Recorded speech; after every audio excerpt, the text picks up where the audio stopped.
तो लेकिन आपका एक बड़ा रोल इसमें भी है कि जब एक कमिटी बैठी कि भाई कम्युनल वायलेंस बिल के ऊपर जब ये एक्सेप्टेड होने लगा है, स्पेशली आपका उस आर्टिकल के कॉन्टेक्स्ट में, कि भाई ये जो एक पूरा कम्युनल वायलेंस का एक पैराडाइम है, इसको स्टेट को एड्रेस करना पड़ेगा। तो दो चीज़ें मेरे जहन में आती हैं। एक तरफ आपने अपनी पूरी की पूरी जो एक करियर है as a state administrative officer वो छोड़ा, और उसके बाद आप एक स्टेट कमेटी में पार्टिसिपेट कर रहे हैं to to form a bill against communal violence. तो पहले तो आप ये बताइए कम्युनल वायलेंस बिल क्या है, और आपका डिसीजन क्या, आपको क्यों लगा कि अभी भी state as a factor can play a big role in this? देखिए, सरकार की जिम्मेदारियों से बहुत ज़रूरी है कि हम उसको मानें। जी जैसे गांधी जी स्ट्रॉन्ग स्टेट नहीं चाहते थे, जी मैं उससे सहमत नहीं हूँ, क्योंकि जहाँ बहुत असमानता है, अन्याय है, पैसों के ज़ोर पे या सत्ता के ज़ोर पे, तो हमें एक एक अच्छा स्टेट की जिम्मेदारियाँ क्या होनी चाहिए, उसको हमें उसका कोई विकल्प नहीं है।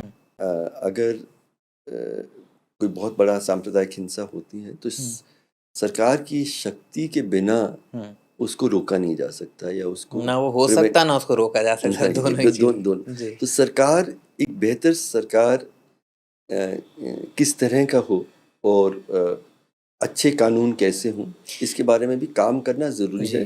पर मैं एक चीज़ कहना चाह रहा हूँ कि उम्र भर मैंने कोशिश की एक बेहतर सरकार जिसमें कानून और ये सब शामिल है, पर अब मैं इतने सालों के बाद मैं ये समझ रहा हूँ कि एक अच्छी सरकार सिर्फ एक अच्छे समाज के अंदर बस सकता है।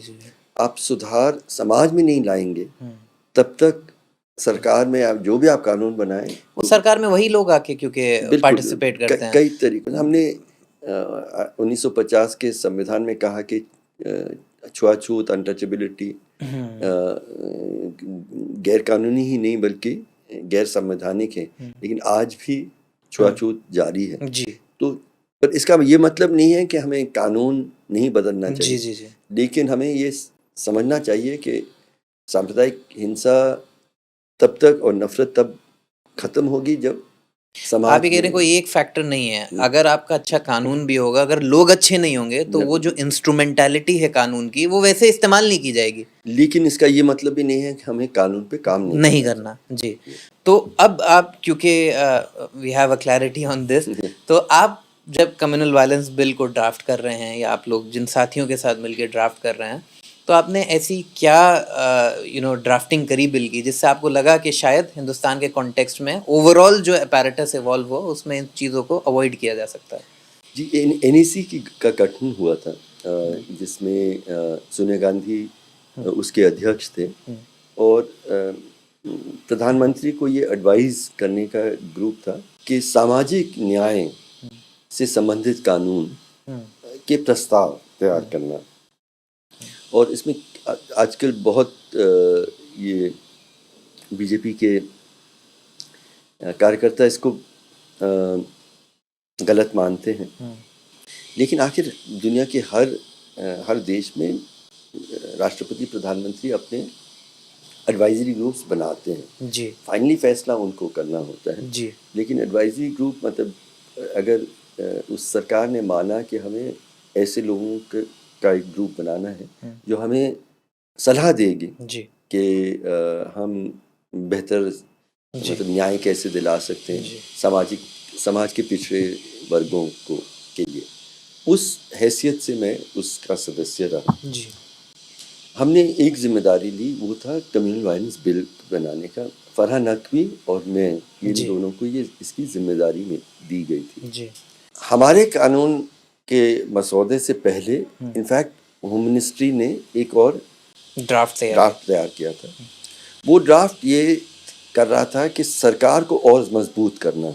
जी, ऑलमोस्ट जैसे टेरर लॉज में जी UAPA और इन सब में उस टाइप के पावर्स। जी जी, उसमें हमारी ये बहस थी कि क्या गुजरात के वक्त में सरकार, और आप 84 की भी बात करें, क्या गुजरात के वक्त में या 84 के वक्त में इसलिए उस सांप्रदायिक हिंसा को रोका नहीं गया क्योंकि सरकार के पास शक्तियां नहीं थी जी, या इसलिए कि सरकार नहीं चाहती, विल नहीं थी जी। तो मैंने जो उदाहरण दिया था, एक जूनियर ऑफिसर, एक यंग ऑफिसर की इच्छा शक्ति काफी थी कि आप दंगा रोकें, तो शक्तियों की तो कमी थी ही नहीं, और शक्तियां अगर हम देंगे तो वो हमेशा पीड़ित माइनॉरिटी के खिलाफ ही इस्तेमाल होगा। तो हमने कहा हम ऐसा कानून नहीं बनाना चाहते हैं जो सरकार को और मजबूत करे जी, बल्कि ऐसा कानून बनाते हैं जो पीड़ित नागरिक को और मजबूत करे। जी, तो जो हमने पहले बात की थी उससे जोड़ते हुए, अगर हम मानते हैं कि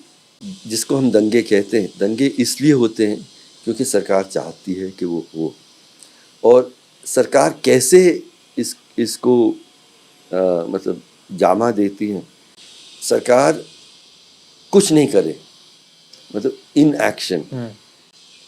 लगभग आप हर एक बड़े सांप्रदायिक हिंसा या दंगा की कहानी देखेंगे तो ये बात बार बार निकलेगी कि सरकार, पुलिस ने कुछ नहीं किया, पुलिस ने होने दिया, आर्मी को भी नहीं बुलाया, खुद भी कुछ नहीं किया, और कुछ घंटों तक, कुछ दिनों तक उसको चलने दिया।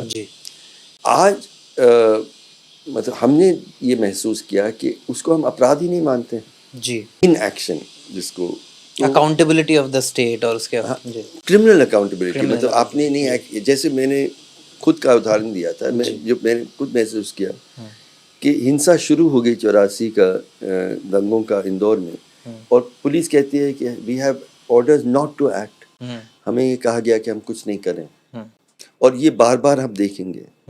तो हमने बेसिकली इस कानून में ये प्रस्तावित किया था कि एक नया अपराध, और इसका अंग्रेजी में बताता हूँ फिर हिंदी में बताता हूँ, culpable in action by public officials. मतलब आपराधिक इन एक्शन को क्या कहेंगे आप हिंदुस्तानी में? काम ना करना, मतलब क्रिमिनल इन एक्शन। तो मतलब सरकारी अधिकारी अगर अपनी जिम्मेदारी को ना निभाए और उससे सांप्रदायिक हिंसा जारी रहे, उसको एक अपराध के रूप में माना जाए। ये मोस्ट इम्पोर्टेंट हम ये कहें। और मैं क्योंकि IAS अफसर रहा हूँ, कुछ भी हो, अगर सरकारी अधिकारी जाने कि मेरे खिलाफ कानूनी कार्रवाई होगी तो कोई रिस्क नहीं लेगा, कोई नहीं लेगा जी। और कैसे दंगा को रोकना है सब जानते हैं। जी जी जी। क्योंकि जहाँ सरकारें रहीं लेफ्ट की या लालू प्रसाद की, जहाँ पे रोकना था रोका। तो आपका जो एज एन एक्सपीरियंस एन अफसर था, आपको समझ था कि चोट मारनी कहाँ पे है, कि जिसका सबसे हाईएस्ट रिजल्ट निकला। और उससे हमने एक और चीज जोड़ी, और वो था जिसको हम कहते हैं कमांड रिस्पॉन्सिबिलिटी जी, कि आपने क्यों नहीं एक्ट किया जी, किस जगह से आपको आदेश मिला, जस्टिफिकेशन किसने किसके आदेश से जी, तो जितना ऊंचा जाए। मान लीजिए उन्होंने कहा कि मेरे SP ने कहा नहीं एक्ट करो, चलिए SP पूछे आपको किसने कहा, मुझे IG ने कहा, IG ने किसको कहा, DG को कहा, DG ने किसको कहा, मुख्यमंत्री ने कहा, चलिए रिस्पॉन्सिबिलिटी ट्रेस करने के लिए, और वो सब अपराधी माने जाएंगे। कमांड रिस्पॉन्सिबिलिटी, ये मुख्य बात थी। दूसरा जो थोड़ा सा कॉम्प्लेक्स है, मैं ब्रीफली एक्सप्लेन करने की कोशिश करता हूँ। हमारी जो पूरी क्रिमिनल जस्टिस सिस्टम है, इस विचार, इस सोच पे बनाई गई है कि सरकार विक्टिम के साथ होगा, जो पीड़ित है उसके साथ तो सरकार होगा ही जी, उसकी कोई जिम्मेदारी नहीं होनी चाहिए। क्योंकि इसलिए पब्लिक प्रोसिक्यूटर, सरकार मतलब केस विक्टिम की तरफ से नहीं होता है, पब्लिक प्रोसिक्यूटर की तरफ, सरकार की तरफ से होता है अक्यूज के जो दोषी माने गए हैं उनके खिलाफ।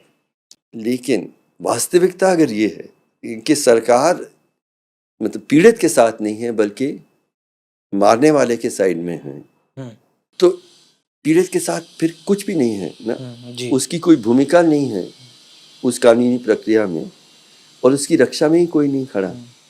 और यही हम स्थिति देखते हैं। तो दूसरा जो हमने किया था विक्टिम राइट्स, कि पूरी कानूनी प्रक्रिया में विक्टिम को अधिकार होना चाहिए कि मैं अपने वकील रखूँगा, मैं वो तो आज भी रख सकते हैं, लेकिन मैं खुद अपने विटनेसेस लाऊंगा, मैं भी क्रॉस एग्जामिनेशन करना चाहूँगा, जो अभी सिर्फ पब्लिक प्रोसिक्यूटर कर रहे हैं, ये victim rights during the trial, ये हमारी दूसरी चीज़ थी। और तीसरे थी रिलीफ एंड रिहेबिलिटेशन, जिसकी बात हम करें कि सरकार को ये अधिकार नहीं होना चाहिए कि इसमें तो हम कुछ नहीं करेंगे, इसमें हम इतना देंगे, इतना हम नहीं देंगे।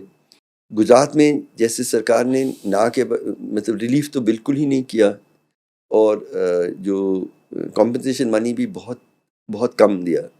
यही मुजफ्फरनगर की कहानी थी, और ये दिल्ली की कहानी। दिल्ली में तो और भी ज़्यादा दुख की बात है, क्योंकि दूसरी सरकार थी केंद्र में और यहाँ, लेकिन उनने रिलीफ रिहैबिलिटेशन आपने खुद देखा ना के बराबर किया, और कॉम्पनसेशन आज तक भी नहीं मिला है ज़्यादातर लोगों को। और हम लोग एक बड़ा केस लेके अब हाई कोर्ट सुप्रीम कोर्ट जाने में की तैयारी में है, क्योंकि सरकार ने अपनी जिम्मेदारी नहीं। तो हम तीसरी चीज़ ये कहना चाह रहे थे कि राष्ट्रीय स्टैंडर्ड हो, जो कानूनी बाध्य हो, कि अगर दंगा होता है तो आपको ये रिलीफ करना, रेस्क्यू करना होगा, रिलीफ करना होगा, ये कॉम्पनसेशन देना होगा, ये विक्टिम के लिए आपको ये सहायता देनी होगी। कुछ समय पहले हमने डॉक्टर शाहरुख आलम जो एडवोकेट हैं उनका ओपिनियन किया था, तो उन्होंने हेट स्पीच के पर्सपेक्टिव से बात की थी, जो टॉर्ट लॉ है कि compensation from the perspective of state, victims right. तो कहीं ना कहीं पैरेलल मैं ड्रॉ कर पा रहा हूँ। ये सभी हम लोग जुड़ने की मतलब जी हस्तक्षेप करने की कोशिश कर रहे हैं, लेकिन ये कानून हो जाता है जी तो बहुत कुछ बदलता जी। क्यों नहीं हो पाया ये कानून, क्या रुकावट आई? इच्छा शक्ति नहीं थी, राजनीतिक साहस नहीं थी। लेकिन कांग्रेस थी जिसने कमेटी बिठाई, उसी ने आपको अपॉइंट किया, उन्होंने ही चाहा कि इस तरह कोई बिल आए। तो पार्टियों में ये मतलब अलग अलग विचार के लोग होते हैं जी। आखिर जो होम मिनिस्ट्री से जो पहला मसौदा आया था वो बहुत खतरनाक था, जैसे मैंने कहा। हमारा जो मसौदा था उसमें भी बहुत बहस हुई, और बहस में ये बात भी उठी बार बार कि इससे ये राजनीतिक रूप से आपके लिए बहुत कष्टदायक होगा। सोनिया गांधी ने बहुत साफ कहा कि राजनीति मुझ पे छोड़िए, सही क्या है गलत क्या है ये बताएं। और सबने माना कि ये बहुत सही है अगर ऐसा कानून हो, लेकिन आखिरी वक्त में किसी ने इसको सपोर्ट नहीं किया, इंक्लूडिंग सोनिया गांधी। नहीं, सोनिया गांधी तो सरकार में नहीं थी। जो सरकार के अंदर जो थे उन्होंने मतलब वो सारे कदम नहीं उठाए जिसके, अगर आप सचमुच एक कानून लाना चाहते हैं उसको इंट्रोड्यूस करने का तो उनके पास शक्ति थी। रिजेक्ट करें अलग बात है, लेकिन उनके पास नंबर्स थे। लेकिन why could Sonia Gandhi not influence her own ministers? Sonia Gandhi को एनएसी में कई चीज़ें हैं जो प्रस्तावित किए गए थे, जो क्योंकि मुझे आपने कुछ देर पहले बोला कि आप वाजपेयी से मिलने गए, तो कहीं इच्छा शक्ति ना होना या इस तरह से कि हाथ पे पावर, मतलब आज की डेट में हम देखते हैं कि even Rahul Gandhi, I mean he is powerful enough to motivate and mobilise all of Congress all together. मैं समझना चाह रहा हूँ, मतलब मेरा कोई इसमें वो नहीं है, I am just trying to understand कि कॉम्प्लेक्सिटी क्या है और क्या है। कॉम्प्लेक्सिटी ये है कि सरकार एक चुनी हुई सरकार है जी, और बहुत अच्छे काम मनमोहन सिंह जी की सरकार ने किए जी, और कुछ चीज़ों से हम असहमत भी हो सकते हैं जी। उन्होंने बहुत सारे लोग उनको एडवाइस करते हैं, उनमें से एक ग्रुप ये है जो मानती है कि पीड़ित जो माइनॉरिटीज़ हैं, SC ST हैं और जो मजदूर हैं, उनके पक्ष में हमने कानून प्रस्तावित किए। जी, कई उन्होंने एक्सेप्ट किए, कई नहीं किए। जी। और सोनिया गांधी बहुत क्लियरली कहती थी कि हमारा काम सिर्फ एक एडवाइस देने का है, जी। और अंत में फैसला प्रधानमंत्री तो एक तरीके से ये बात है कि आप ठीक है, आप बाहर से, इसका मतलब ये नहीं है कि आप गवर्न कर सकते हैं।